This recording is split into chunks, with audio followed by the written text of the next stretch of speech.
बिस्मिल्लाहिर्रहमानिर्रहीम। दुनिया भर से देखने वाले लाखों नाजरीन को शाहिद इमरान का सलाम पहुंचे। जनूबी कश्मीर के बाद, मरकजी कश्मीर के बाद अब शिमाली कश्मीर पर बात पहुंची है। इलेक्शंस का बुखार कहीं ना कहीं अब शिमाली कश्मीर की सड़कों पर, की गलियों में और इलाकों में देखा जा रहा है। कल सेकेंड फेज की पोलिंग होनी है और इस वक्त हम मौजूद है शिमाली कश्मीर के सोपोर में, जहां पर थर्ड फेज की पोलिंग 1 अक्टूबर को हो रही है। और सोपोर कंस्टिट्यूएंसी से बहुत सारे कैंडिडेट किस्मत आजमाई कर रहे हैं, लेकिन सबसे स्ट्रॉन्गेस्ट कैंडिडेट्स जो हैं, हम आपको उनसे मिलाने की कोशिश भी कर रहे हैं। और आज सोपोर फ्रे में जो स्ट्रॉन्ग कैंडिडेट हैं, कहीं ना कहीं जिन्होंने टफ स्लीपलेस नाइट्स दी हैं बाकी कैंडिडेट्स को, हमारे साथ मौजूद हैं इरफान अली साहब। बहुत बहुत शुक्रिया sir. Thank you so much Shahid साहब। इरफान साहब, सबसे पहले आपको हमारी तरफ से मुबारक, और along with other candidates, and we wish you all the best. पहले हमें यह समझा दीजिए कि पीपल्स डेमोक्रेटिक पार्टी में आने का मकसद क्या है। क्या ये विजन महबूबा जी से आप मुतासिर हुए, या पीपल्स डेमोक्रेटिक पार्टी का जो कहीं ना कहीं मंशूर रहा है गुज़िश्ता कई सालों से, लगातार महबूबा मुफ्ती की बातें जम्मू कश्मीर के गोशे गोशे में गूंज रही थी, तो किससे आप मुतासिर रहे? To be with the strong voice of Jammu and Kashmir. Mehbooba ji एक बड़ी स्ट्रॉन्ग वॉइस हैं। उनकी आइडियोलॉजी बाकी पॉलिटिशियन से बिल्कुल डिफरेंट है। अगर आपको याद होगा शाहिद साहब, the only leadership in Jammu and Kashmir comparatively, अगर मैं बाकी पॉलिटिकल पार्टीज़ की बात करता हूँ, जब मैं बाकी पॉलिटिकल पार्टीज़ की बात करता हूँ तो मुझे 256 करोड़ रुपए का स्कैम नज़र आता है, मुझे बड़े बड़े बंगलोज नज़र आते हैं। जब मैं अपनी महबूबा जी की तरफ नज़र मारता हूँ तो करप्शन फ्री। जैसे आपको पता है कि 18 एजेंसीज़ को लगाया गया था महबूबा जी के पीछे, SIA, NIA, डिफरेंट एजेंसीज, जितनी भी इंडिया में हिंदुस्तान में एजेंसीज हैं, लेकिन प्राउडली सेइंग हमारी महबूबा जी करप्शन फ्री निकली। उनने कोई एग्रीमेंट बीजेपी के साथ नहीं किया। इट वाज नेशनल कॉन्फ्रेंस जिन्होंने एग्रीमेंट किया, क्योंकि 256 करोड़ रुपए का स्कैम, जो नौजवानों का खून था, जो नौजवानों का पैसा था, वो फारूक अब्दुल्ला साहब ने खाया, हमने तो नहीं खाया जी। तो इरफान साहब, जिस तरह से आपने कहा कि नेशनल कॉन्फ्रेंस पर स्कैम्स का अंबार है और पीपल्स डेमोक्रेटिक पार्टी कहीं ना कहीं जो है फ्री ऑफ करप्शन है, तो आपको जो मैंडेट दिया गया सोपोर के लिए, तो आपके जहन में भी होगा सोपोर के लिए, जिस तरह से आज तक सोपोर, हमने जिन कैंडिडेट से बात की वो कह रहे हैं कि नज़रअंदाज किया गया, तो आपके मुताबिक सोपोर कहाँ देखते हैं आप सोपोर को? सर, मुझे लगता है Sopore at this point of time we live in an archaeological age. It's a stone age for ourselves. This is the first town I have ever seen in my life where rocks have been placed in the middle of the roads. My healthcare system is my fundamental right. तो अगर मैं health care system की बात करता हूं तो मुझे शर्म आ जाती है। मेरा सोपोर हॉस्पिटल का इंफ्रास्ट्रक्चर, मेरे सोपोर में जो बाकी पैरामेडिक स्टाफ हैं, ये तो 10 घंटे भी ऑपरेशनल नहीं होते हैं। तो इसको ठीक करने के लिए, which is my fundamental right, health care system, मैं इसको ऑपरेशनल बनाना चाहता हूँ 24/7 आवर्स। मैं बेस्ट टूल्स एंड टेक्निक्स जो हैं अपने हॉस्पिटल में देना चाहता हूँ। तो ये तभी पॉसिबल है जब मैं खुद किसी जगह पे आ जाऊँगा जी। तो इरफान साहब, जिस तरह से आप इलेक्शंस इस वक्त लड़ रहे हैं, असेंबली के इलेक्शंस, ये इलेक्शंस लगभग 10 साल के बाद हो रहे हैं, तो इन इलेक्शंस को एज कैंडिडेट आप क्या उम्मीद है इन इलेक्शन से? और जो असेंबली बनने वाली है, तो आप जैसे लोग जो कल को लॉ मेकर अगर आप बनते हैं, तो किन चीज़ों पे आपकी नज़र रहेगी? सर, बहुत सारी चीज़ों पे मेरी नज़र है। जैसे कि education will be my top priority. मैं चाहता हूं कि अगर मैं असेंबली में जाता हूं लोगों के ताउन से, मेरे नौजवानों के ताउन से, तो जो एजुकेशन प्राइवेट स्कूल्स में मिलती हैं, शायद वो किसी ना किसी तरह गवर्नमेंट स्कूल्स में प्रोवाइड नहीं होती है। तो मैं इस एजुकेशन को, जो एक प्राइवेट स्कूल में बच्चा पढ़ता है और जो गवर्नमेंट स्कूल में बच्चे पढ़ते हैं, मैं इस एजुकेशन को एट पार लाने की कोशिश कर सकता हूँ। बेस्ट टूल्स टेक्निक्स मैं यूज़ कर सकता हूँ एजुकेशन सिस्टम को स्ट्रॉन्ग बनाने में। तो ये मेरी एक प्रायोरिटी है जी। तो इरफान साहब, आप कहाँ देखते हैं अपने आप को? आपके मद्दे मुकाबल है नेशनल कॉन्फ्रेंस के कैंडिडेट इरशाद कार, आपके मद्दे मुकाबल हैं कांग्रेस के, वैसे तो उनका फ्रेंडली है शायद सोपोर में, इरशाद कार साहब, और जो अब्दुल रशीद डार साहब हैं जी, तो फ्रेंडली मुकाबला है। और AIP के कैंडिडेट हैं मुरसलीन जी, इसी तरह से लतीफ़ साहब हैं, आरती नेहरू हैं, एजाज गुरु साहब हैं, आदू का नाम मुझे याद नहीं है, माफ कीजिएगा, लेकिन इरफान साहब, आप इन कैंडिडेट्स में अपने आप को कहाँ देखते हैं? और आपका चैलेंज, अगर पीडीपी एक बहुत बड़ी जमात है, जिस तरह से साउथ कश्मीर से लेकर नॉर्थ कश्मीर में कैंपेनिंग चल रही है, तो अपने आप को आप कहाँ देखते हैं? शाहिद साहब, अगर हम ब्रॉडर पर्सपेक्टिव में इस चीज़ को मैं डिस्क्राइब करने की कोशिश करूंगा, तो मुझे लगता है यहाँ का जो पब्लिक रिप्रेजेंटेटिव है, इससे पहले हमने नेशनल कॉन्फ्रेंस वाले रिप्रेजेंटेटिव को भी असेंबली भेजा, तो कुछ हुआ नहीं end of the day. Congress का भी एमएलए था, तो उसने भी कुछ नहीं किया। आज मैं चाहता हूं कि अगर पीडीपी का एमएलए जाता है, वो एमएलए जाए, वो पब्लिक रिप्रेजेंटेटिव जाए, कम से कम जिसकी एजुकेशन पोस्ट ग्रेजुएट हो, on the basis of education वहां जाए, जो वहां पे बात करे असेंबली में, जो यहाँ की ग्रीवेंसेस को वहां से रिड्रेसल करके आ जाए। आपको लग रहा है पढ़ाई जरूरी है लॉ मेकर बनने के लिए? बहुत ज़्यादा इंपॉर्टेंट, बिकॉज अगर मुझे ये लगता है कि इससे पहले हमने बहुत वो करके नकली शेरा असली शेरा हमने असेंबली में भेजे, लेकिन हुआ क्या? आज आपका सोपोर वही का वही पे है। ये वो सोपोर था जिसको हम छोटा लंदन कहते थे, ये वो सोपोर था जिसको हम जहाँ पे एशिया की सेकंड लार्जेस्ट फ्रूट मंडी है, ये वो सोपोर है जिसमें आपका सबसे बड़ा वुलर लेक है। तो सारा सोपोर जो है शेम्बल्स में पड़ा हुआ है बिकॉज ऑफ दीज पीपल जो असेंबली में गए आपको हैं। लग रहा है कि पॉलिसी सोपोर के लिए किसी ने नहीं बनाई आज तक? आज तक किसी ने नहीं बनाई है। अगर पॉलिसी बनी होती तो आज मेरा जो नौजवान है पीएचडी करके, वो वेंडिंग का काम नहीं करता। आज मेरा वो नौजवान जो इस वक्त पोस्ट ग्रेजुएशन करके है, ऑटो चला रहा है। अच्छा जी, it's a heart ranging for me. Even the people of Sopore, we are very respectable citizens of Sopore. Sopore बड़ा मशहूर है, I love Sopore. And as far as revenue generation is concerned, we have given the highest revenue generation to the government of India because we have the Asia's second largest fruit mandi. Horticulture बड़ा strong है। Horticulture बड़ा strong है, यहाँ पे हसास इलाका है। जी। तो इरफान साहब, आप चूंकि काउंसिल में भी रहे हैं, शायद म्यूनसिपैलिटी में, तो क्या आप सेटिस्फाइड हैं अपने काम से, जिस तरह से आप कॉर्पोरेटर रहे हैं, और किस तरह से कौन कौन से मसाइल है टाउन में? The day I got this, जब मैं काउंसलर बना था, the day I got elected as counselor, Sopore में you will not believe Shahid साहब, पिछले 40 साल से बस स्टैंड की मैग्नेमाइजेशन नहीं हो गई थी। अच्छा, ये जो अपना सोपोर का बस बस स्टैंड है, अच्छा, दैट वाज इन 40 सालों से वहां पे मैग्नेमाइजेशन नहीं हो गई थी। तो इट वाज इरफान अली जिसने सेक्रेटरीट 10 बारी चक्कर काटे, बीइंग एन पब्लिक रिप्रेजेंटेटिव, और वहां से 1 करोड़ 60 लाख रुपए की वो आप ही ने करवाया? वो मैंने कराई। इवन की आपका जहाँ पे क्लॉक टावर है, एक लैंडमार्क मैंने सोपोर में क्रिएट किया। अच्छा, सोपोर को हम छोटा लंदन कहते थे, जो एमएलए अभी तक गए, अगर सोपोर छोटा लंदन कहलाता, घंटाघर है वो भी आप ही वो भी मैंने ही बनवाया था। अगर मैं सोपोर की बात करता हूं तो सोपोर में एक अनफॉर्चुनेटली एक वॉशरूम भी नहीं था। आज बॉयज हायर सेकेंडरी के सामने एक वॉशरूम है, जबकि मैं सिर्फ 9 महीने, घंटाघर के पास है जी, जो गर्ल्स भी है और जेंट्स के लिए भी है, यूनिसेक्स है जी। तो ये सब चीजें मैंने सिर्फ 9 महीनों के टाइम में किया।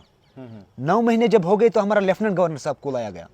किसने लाया बखूबी आपको पता है? नहीं, हमें नहीं पता। It was President Municipal Council Sopore. अच्छा। Even she don't know how to pass the board resolution. अच्छा। When I was in the council, मतलब कि मुझे शेम होती थी अपने आप पे, मैं कहाँ पे हूँ, अच्छा, मतलब why you are ashamed? क्योंकि पता ही नहीं है प्रेसिडेंट म्युनिसिपल काउंसिल सोपोर को कि बोर्ड रेजोल्यूशन कैसे पास किया जाता है। It was me who used to pass the board resolutions, who used to make SPOCs means single point of contact with all the people sitting in the administration. तो जब हमने अनपढ़ लोगों को बड़े बड़े आईवानों में भेजा, जिनको वहां पे बात करनी नहीं आई, who don't even know how to speak, who don't know even how to write, तो how can we expect that Sopore will be a very good town? It was very much unfortunate for me because in council we were having only 21 members. Out of 21 members, three got brought dead. Then we used to have 17 members, I believe. My majority was 6 people only. And out of 17, 6 was mine and rest 13 was her. तो 13 जो उसके थे, बिल्कुल अनपढ़ और जाहिल, मैं किसको बोलता? मेरे पास तो बोलने के लिए बहुत कुछ था, मेजॉरिटी उनके पास थी। उनकी अगर आप सोपोर देखोगे, जब वो प्रेसिडेंट म्युनिसिपल काउंसिल सोपोर में थी, तो डिवाइडर्स का मसला हो गया। पहले मुझे समझ में नहीं आता है, वो गई निकली सोपोर के मेन रोड पे, उसने प्रोटेस्ट किया अपने ही म्युनिसिपैलिटी के खिलाफ, the one who is heading the institution, और उसी के खिलाफ, अपने ही इंस्टीट्यूशन के खिलाफ वो प्रोटेस्ट रजिस्टर कर रही है। तो you can now see things on ground reality. Dividers का क्या मसला था? डिवाइडर्स जितने भी यहाँ पे बने थे, क्योंकि वहाँ पे जो ट्रेडर्स हमारे हैं, ट्रेडर्स बरादरी जो मुतासिर हो गए उससे? नहीं, मुतासिर नहीं हो गई। वो तो बेचारे दस्तयाब तक नहीं करते सुबह अच्छा। मॉर्निंग में, तो इतनी प्रॉब्लम्स हो गई। बार बार एडीसी के ऑफिस नहीं, बट जाना। वो तो प्रॉब्लम है कि बाबा आदम के जमाने के रोड्स हैं सोपोर में। जी। आज तक सोपोर में रोड्स तक नहीं बनाए गए, तो वो तो प्रॉब्लम है। That is on camera. I am telling to people of Sopore particularly, the roads in Sopore are completely as old I think as we have got the independence. True. तो उन डिवाइडर्स में मुझे याद है एक दिन हॉस्पिटल के नज़दीक शायद एक एक्सीडेंट भी हुआ था। दो एक्सीडेंट्स हुए थे। तो इरफान साहब, सी so the people like you, the youth like you, so what is your manifesto? For example, you are saying that the other people who are in fray as of now in Sopor, who are contesting candidates along with you, so how you will bring a change? So उस तब्दीली के हवाले से, उस इनकलाब के हवाले से आपका क्या नज़रिया है? What is your vision? What is your mission? Sir, after abrogation of article 370 एक स्कैरी सा एनवायरनमेंट हो गया, एक सफोकेशन जैसी हो गई। नौजवान बात नहीं कर पाए, तरह तरह के कानून यहाँ पे नाफिज हो गए, यूएपीए, पीएसए, जो कि लड़कों को पता नहीं थी। आज लड़के चाहते हैं कि हम पॉलिटिकली पार्टिसिपेट करें। आज पीएसए तो पहले से ही था। हाँ, पीएसए पहले से था, लेकिन यूएपीए तो लाया गया, जिसकी हमें नॉलेज नहीं थी यूएपीए क्या होता है। तो लड़के बड़े सफोकेट हो गए, नौजवान यहाँ के बड़े सफोकेट हो गए। आप देख लो कि पिछले 4 सालों की अगर मैं बात करता हूँ, कितने नौजवानों ने यहाँ से ब्रिज पे जाके अपने आप को ख़त्म कर दिया, और उनकी लाशें फिर 6-6 महीनों के बाद आपके एरिया से हमने ले ली, बारामूला से ले ली। तो मुझे कहने का मतलब यही है कि अगर मुझे लोगों का ताउन मिलता है, मुझे सपोर्ट मिलता है, मुझे कोऑपरेशन मिल जाती है, मैं 100% सोपुर को चेंज करने की कोशिश करूंगा with the support of people. और मैं श्रीनगर अपना ठेका नहीं रखूंगा, मैं सोपोर का ही रहने वाला हूं। मैं यहीं पे रहूंगा 24/7 आवर्स, और हर एक विलेज में जाऊंगा खुद, क्योंकि मुझे पता है कि कितनी grievances. Basically from the town. I am basically from the town. Okay, so town को आपने कैसे रीड किया है? For example, if you talk about Jamia Qadeem, if you talk about old Sopore, Hatim Shah है, हाथी शाह है, एंड आपका ओल्ड सोपोर में बटपुरा है, महाराजपुरा है, आरमपुरा है, चिंकीपुरा है। तो somehow people से वहाँ पे मुझे लोगों में एक वो दर्द लगा, एक दुख लगा। इरफान अली ने कैसे उन लोगों को रीड किया है, उन लोगों का दर्द और उसका मदावा, तो आप क्या सोचते हैं उस बारे में? मैं जब भी ओल्ड टाउन जाता हूँ, कैंपेनिंग करता हूँ, old town Sopore like Batpura is there, Jamia Qadeem side is there, Hathishah side is there, मुझे लोगों से बड़ा प्यार मिलता है। अच्छा। और वो ये भी बोलते हैं साथ में कि इरफान साहब, हम आप ही को वोट कास्ट करेंगे। लेकिन आप भी जैसे पीछे यहाँ से रिप्रेजेंटेटिव्स निकले, हमने इससे पहले भी वोट्स कास्ट किए हैं, हमें तो सिर्फ धोखा मिला। नहीं, इससे पहले वोट्स कास्ट करते थे? इससे पहले वोटिंग उतनी नहीं होती थी। अच्छा, उतनी नहीं। हाँ, लेकिन एमएलए फिर भी बनता था, कोई ना कोई वोट तो डाल ही देता था। बट अनफॉर्चुनेटली उनका काम नहीं हो गया एंड ऑफ द डे। अब वो एक्सपेक्ट करते हैं कि नौजवान आ जाए सामने, क्योंकि नौजवान कभी गलत नहीं कर सकता, नौजवान कभी झूठी कमिटमेंट नहीं कर सकता। If I am standing in front of you with the commitment, with the promise to change the scenario of whole Sopore, and it will be changed only when I will be promoted to somewhere. तो जब मैं किसी जगह पे मुझे भेजा जाएगा, बड़े ऐवान में देने की अगर ये कोशिश होती है लोगों की कि मुझे इन्होंने मौका दे दिया, तो मेरी 100% ये मैं इंश्योर करता हूँ अपने लोगों को कि यहाँ का हेल्थ केयर सिस्टम, यहाँ की एजुकेशन, यहाँ का जो ड्रग अब्यूज़ है which is spreading day by day and it is reaching every house holder, I mean to say. So what is your policy about drug abuse? क्योंकि drugs के हवाले से सोपोर के कुछ एरियाज बड़े बदनाम हैं, I am very sorry to say. तो how you are going to tackle it? What I believe is कि jail is not the solution. Jail is not the solution. Rehabilitation centre is the solution. Drug rehabilitation. Drug rehabilitation centre, क्योंकि इसमें मैंने देखा शाहिद साहब, जब भी कोई गरीब बच्चा ड्रग करता है, या तो वो फिर उसके बाद सुसाइड कर लेता है, क्योंकि यहाँ पे तो रिहैबिलिटेशन सेंटर है नहीं, या तो उसको जेल भेजा जाता है। अगर अमीर बाप का बेटा ड्रग करता है, ना नेबर को पता होती है कि अमीर बाप का बेटा ड्रग कर रहा है, उसको अमीर बाप जो है उसको वो दिल्ली भेजता है रिहैबिलिटेशन के लिए, उसको वो चंडीगढ़ भेजता है रिहैबिलिटेशन के लिए। तो अमीर के लिए ये बड़ा इजी है। गरीब बच्चे अगर ड्रग्स करते हैं, उनको जेल भर दिया जाता है, वो बदनाम हो जाता है। तो इस सिचुएशन को भी मैं, इस टास्क को भी एंटायरली चेंज करना चाहता हूँ। ये चेंज तभी पॉसिबल है जब लोग सपोर्ट मुझे करेंगे, लोग मेरे साथ कोऑपरेट करेंगे, तब जाके मैं कल के डेट में एक बहुत ही अच्छा प्रोफेशनली मैं ये रिहैबिलिटेशन सेंटर सोपोर के लिए इरफान साहब अगर इस मार्जिन बेनियन हज कोरियन हज कत करो सह बड़ तादाद तो अगर इस सह कत करो लेडीजन हुंद क्या सपोर्ट छु तोय रेस्पॉन्स क्यों छु मिलान If you'll go long back, women were buried under the surface of earth. हम औरतों को अभी भी वो राइट्स नहीं दे रहे हैं जो इनको राइट्स अल्लाह ताला ने दे दिए। इनके पास भी फंडामेंटल राइट्स हैं, लेकिन टू सम एक्सटेंट मुझे ये समझ में आता है कि हम इनको वो बराबर राइट्स नहीं दे पा रहे हैं। तो मैं इनके जो अपने हुकूक हैं मैं उनको स्नैच करने की कोशिश नहीं करूंगा, बल्कि इनको एड ऑन कराने की कोशिश करूंगा। जो वुमेन राइट्स हैं और उनको बाज़ाब्ता घर टू घर जाऊंगा, हाउस टू हाउस जाऊंगा, उनको राइट्स समझाने की कोशिश करूंगा। अवेयरनेस कैंप्स डिग्री कॉलेजेस में लगाऊंगा, अवेयरनेस कैंप स्कूल्स में करने की कोशिश करूंगा जी।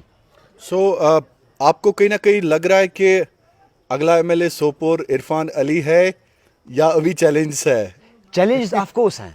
अच्छा है। क्योंकि जब आपको मुकाबला है उन लोगों के साथ जिनके पास पैसा भी है, सरकारी प्रॉपर्टीज भी हैं। अच्छा पैसा है, सरकारी प्रॉपर्टीज हैं, सरकारी प्रॉपर्टीज हैं, तो एक तो डिफिकल्ट चैलेंज है। मेरे पास क्या है, मेरे पास तो सिर्फ अपने वो नौजवान खड़े हैं जो पोस्टर भी खुद ही बनाते हैं अपनी जेब से। अच्छा, पीडीपी के पास कोई पैसा नहीं है। इवन मैंने सुना कल भी एक कैंडिडेट से मैं बात कर रहा था, बोला कि हम महबूबा जी के पास गए, उनसे हमने कहा कि we need these posters and flags. True. उन्होंने कहा हमारे पास है ही नहीं। Is it true? 100% ट्रू।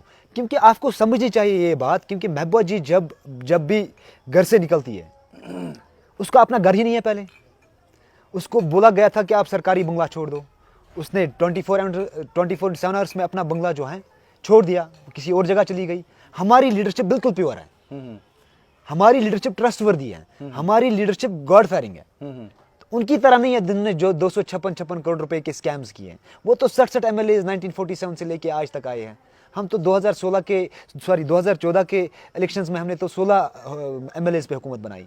उस 16 एमएलए पे भी हमने मुजफ्फराबाद रोड खोला, 12,000 नौजवानों का एफआईआर एक दिन में वापस ले लिया। सारे पार्लियामेंटेरियंस को इंटरलोक्यूटर्स को हमने गिलानी साहब के दरवाजे पे लेके आ गए। तो ये लोगों को समझनी चाहिए बात, क्योंकि मुफ्ती साहब के पास एक बड़ा विजन था। वो चाहता था कि अगर मैं मुजफ्फराबाद रोड खोलूंगा, जो एक्चुअली कश्मीरी चाहता है, वहाँ के लोग यहाँ जाएंगे, यहाँ के लोग वहाँ जाएंगे, तो लास्ट में एक दिन आ जाएगा ये लोग सब ऐसे होंगे। चलिए Irfan sahab, we wish you all the best. और लास्ट पे आपका सिंबल कलम दवात है जी, पीडीपी का कलम दवात है, और सिंबल मशीन पहली मशीन पे थर्ड नंबर पे। अच्छा, पहला, दूसरा और तीसरा नंबर है आपका। जी। तीसरा नंबर है इरफान साहब का और कलम दवात आपका सिंबल है। जी। तो we wish you all the best. Thank you. और आपके साथ साथ बाकी जो कैंडिडेट्स हैं आपको भी हमारी तरफ से ऑल द बेस्ट। लास्ट पे we want you to deliver a message to Soporians. उनके लिए क्या पैगाम है आपकी तरफ से? ये हम हर एक कैंडिडेट को मौका देते हैं, आप उनसे मन की बात कीजिए, और मन की बात के साथ साथ आप काम की बात भी उनके साथ करें। My message to my youth will be, this is just a white blank piece of paper, and on the other side this is the pen. This is the future, this is my youth, and अच्छा, youth want to write down their future on this blank piece of paper. जी। अच्छा, ये जो कोरा कागज है, कोरा कागज है, this is just a white blank piece of paper, and this is the future of nation, I mean to say. अच्छा, future अपनी तकदीर खुद लिखिए, अपनी तकदीर खुद लिख लीजिए, and this is the pen which writes the future of youth on this white blank piece of paper. चलिए, thank you so much once again. Thank you Sopore once again. हमारे साथ मौजूद है आज के प्रोग्राम में इरफान अली, और पीपल्स डेमोक्रेटिक पार्टी के कैंडिडेट हैं। इनकी बातों से हमें लगा कि हालात के कदमों में कोई कलंदर नहीं गिरता, टूटा भी हो तारा तो ज़मीन पर नहीं गिरता। जिस तरह से इन्होंने बात की, तब्दीली की, खासकर सोपोर की तकदीर, सोपोर की तस्वीर को बदलने के हवाले से इनके मन में काफ़ी ख्वाब हैं, और इन ख्वाबों को शर्मंदे ताबीर करने के हवाले से ये इस वक्त मैदान में है, और कोशिश कर रहे हैं कि सोपोर जो कहीं ना कहीं इनके मुताबिक नज़रअंदाज हो चुका है, यहाँ पे आज तक एमएलए का मतलब ही लोगों को पता नहीं है, ये इरफान अली साहब का कहना है। और इनका ये कहना है कि सोपोर, खासकर शहर ख़ास जो सोपोर के इलाके हैं, वहाँ पे एक आम इंसान का दुख दर्द इतना ज़्यादा है, और उस दुख दर्द का मदावा करना है।